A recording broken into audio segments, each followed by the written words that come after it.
রাধে রাধে। জয় শ্রীকৃষ্ণ, জয় মা কালী। নমস্কার বন্ধুরা, আশা করি আপনারা সবাই ঈশ্বরের আশীর্বাদে ভালো আছেন, সুস্থ আছেন। আজকের নতুন পর্বে আপনাদের সকলকে জানাই আন্তরিক শুভেচ্ছা, স্বাগত। আগামী 16 মে 2026 বাংলার পয়লা জ্যৈষ্ঠ 1433 বঙ্গাব্দ শনিবার বছরের শ্রেষ্ঠ ফলহরিণী অমাবস্যা। সনাতন হিন্দু শাস্ত্র মতে জ্যৈষ্ঠ মাসের এই অমাবস্যাকে অত্যন্ত পবিত্র দিন হিসাবে দেখা হয়। এই তিথিকে শুধু আধ্যাত্মিক দৃষ্টিতে নয়, কালী পূজা, পিতৃতর্পণ এবং ব্রত পালনের জন্য অত্যন্ত শুভ বলে মানা হয়। এই দিনে লক্ষ্মী নারায়ণের পূজা, মহাদেব শিবের পূজা, মা কালীর বিশেষ পূজা এবং শনিদেবের পূজা করা হয়। ফলহরিণী পূজার মাধ্যমে শুধু মা কালী নয়, নারী শক্তির মাতৃত্ব ও আত্মত্যাগের প্রতি শ্রদ্ধা প্রকাশ করা হয়। ঠাকুর শ্রীরামকৃষ্ণ এই দিন সারদা মাকে কালী রূপে পূজা করেছিলেন। সেই আদর্শকে আমাদের ঘরে আনাই হলো এই পূজার আসল উদ্দেশ্য। ভক্তরা এই দিন উপবাস রাখেন, ফল দান করেন এবং মন ও আত্মাকে শুদ্ধ করার জন্য জপ, ধ্যান ইত্যাদি করেন। তন্ত্রশাস্ত্র মতে বলা হয় অমাবস্যা রাতে একটা বিশেষ শক্তি কাজ করে। তাই এই দিন নেগেটিভ এনার্জি দূর করার জন্য কিছু উপায় এবং শিব পূজা ও কালী পূজা করলে বিশেষ ফল পাওয়া যায়। এই দিনে গঙ্গা স্নান ও অন্যান্য পবিত্র নদীতে স্নান করলে সমস্ত পাপ নাশ হয়। জ্যৈষ্ঠ মাসে গঙ্গা স্নান অনেকেই প্রতিদিন করে থাকেন, তবে ফলহরিণী অমাবস্যায় স্নানের গুরুত্ব সবচেয়ে বেশি। শাস্ত্র অনুসারে ফলহরিণী অমাবস্যা তিথিতে বিভিন্ন ধরনের পুজো এবং জ্যোতিষ ও তন্ত্রের মতে নানান ক্রিয়া করা হয়। বন্ধুরা, আজকের এই পর্ব থেকে আমরা জানবো জ্যৈষ্ঠ মাসের অমাবস্যা অর্থাৎ ফলহরিণী অমাবস্যা তিথি কখন শুরু, কখন শেষ, ও অমাবস্যা নিশি পালন, ব্রত উপবাস কোন দিন করবেন এবং অমাবস্যার দিন গঙ্গা স্নান ও দানের সব থেকে শুভ সময় কখন থাকতে চলেছে। এছাড়াও আমরা জেনে নেব অমৃত যোগ ও মহেন্দ্র যোগের সময়সূচি এবং মাকে পূজা করার সব থেকে শুভ সময় কখন থাকতে চলেছে। এই সবকিছু আমরা জেনে নেব আজকের এই পর্ব থেকে।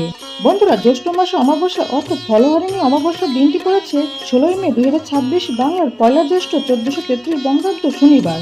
এটি জ্যৈষ্ঠ মাসের অমাবস্যা, যা জ্যৈষ্ঠ মাসের কৃষ্ণপক্ষের অমাবস্যা অর্থাৎ শ্রী শ্রী ফলহরিণী কালিকা বা ফলহরিণী কালী পূজা। অমাবস্যা তিথি আরম্ভ হবে 15 মে 2026 বাংলার 31শে বৈশাখ 1433 বঙ্গাব্দ শুক্রবার শেষ রাত 4:03 থেকে এবং অমাবস্যা তিথি সমাপ্ত হবে 16 মে 2026 বাংলার পয়লা জ্যৈষ্ঠ 1433 বঙ্গাব্দ শনিবার রাত 1:51। এই দিনে অর্থাৎ 16 মে 2026 বাংলার পয়লা জ্যৈষ্ঠ 1433 বঙ্গাব্দ শনিবার অমাবস্যার ব্রত, উপবাস ও নিশি পালন একই দিনে পালিত হবে। এই দিন ভরণী নক্ষত্র থাকবে বিকাল 5:32 পর্যন্ত এবং কৃত্তিকা নক্ষত্র ও সৌভাগ্য যোগ থাকবে সকাল 10:17 পর্যন্ত এবং চতুষ্পাদকরণ থাকবে দুপুর 2:56 পর্যন্ত। এই দিন অর্থাৎ 16 মে 2026 বাংলার পয়লা জ্যৈষ্ঠ 1433 বঙ্গাব্দ শনিবার পালিত হবে শ্রী শ্রী ফলহরিণী কালিকা পূজা বা ফলহরিণী কালী পূজা।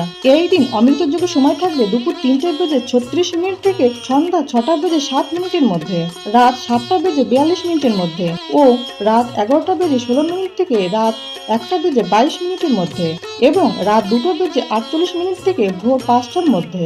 এই দিন মহেন্দ্র যোগের সময় থাকবে সকাল 5:48 মধ্যে এবং সকাল 9:22 থেকে দুপুর 12:04 মধ্যে। ফলহরিণী কালিকা পূজা বা ফলহরিণী কালী পূজার দিন মা কালীকে পূজা করার সব থেকে শুভ সময় থাকতে চলেছে রাত 1:51 মধ্যে শ্রী শ্রী ফলহরিণী কালী পূজা। এই দিন অর্থাৎ 16 মে 2026 বাংলার পয়লা জ্যৈষ্ঠ 1433 বঙ্গাব্দ শনিবার গঙ্গা স্নান এবং দানের সব থেকে শুভ সময় থাকতে চলেছে সূর্যোদয় থেকে শুরু করে সকাল পর্যন্ত গঙ্গা স্নান এবং দানের সব থেকে শুভ সময় থাকবে। বন্ধুরা, ফলহরিণী মানে যিনি আমাদের কর্মফল নাশ করেন বা কর্মফল হরণ করেন, বিশেষত পাপ ফল। ফলহরিণী অমাবস্যা শক্তি সাধনার পক্ষে অত্যন্ত গুরুত্বপূর্ণ তিথি। এই তিথিতে 1872 সালে দক্ষিণেশ্বরে ঠাকুর শ্রীরামকৃষ্ণ স্বয়ং মা সারদা দেবীকে কালী রূপে পূজা করেছিলেন। তিনি সারদা মাকে আসনে বসিয়ে শ্রদ্ধা, ভক্তি ও পূর্ণ অনুভূতির সঙ্গে শক্তিরূপে পূজা করেন। এই ঘটনাটি এক ঐতিহাসিক ও আধ্যাত্মিক মুহূর্ত, যেখানে এক জীবন্ত নারীকে দেবী রূপে আরাধনা করা হয়। এই অমাবস্যা তিথি তান্ত্রিক ও শক্তি উপাসকদের জন্য খুবই পবিত্র। এটি মা কালী বা মা দুর্গার আরাধনার জন্য আদর্শ তিথি, বিশেষত যারা তন্ত্র উপাসনা বা কামনা সিদ্ধির জন্য নির্দিষ্ট ব্রত পালন করেন। এই দিন উপবাস, জপ, দান, ব্রত ইত্যাদি পালন করলে পূর্ব জন্মের ও বর্তমান জন্মের পাপ দূর হয় এবং ফল লাভ হয় বলে বিশ্বাস করা হয়। এই জন্য এর নাম ফলহরিণী বা ফলহরণকারী অমাবস্যা। ফলহরিণী অমাবস্যার দিন ভগবান বিষ্ণু, ভগবান শিব, মা লক্ষ্মী, মা কালী এবং শনিদেবের পূজা করলে তা বিশেষ আশীর্বাদ নিয়ে আসে।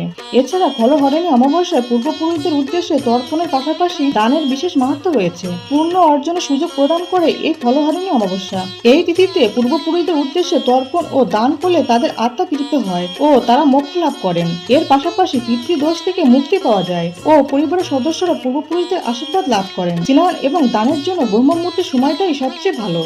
সেক্ষেত্রে এই স্নান হবে শনিবার ভোরে। তবে শনিবার সারাদিনই অমাবস্যা থাকবে, তাই সারাদিন স্নান এবং দান করা যাবে। বন্ধুরা, মা কালী হলো শক্তির রূপ। ভক্তের ভক্তির প্রতি সাড়া দেন। মা কালী ভক্তের আন্তরিকতা ও ত্যাগেই তুষ্ট হন। বন্ধুরা, আশা করি ভিডিওটি আপনাদের সামান্য হলেও উপকারে আসবে।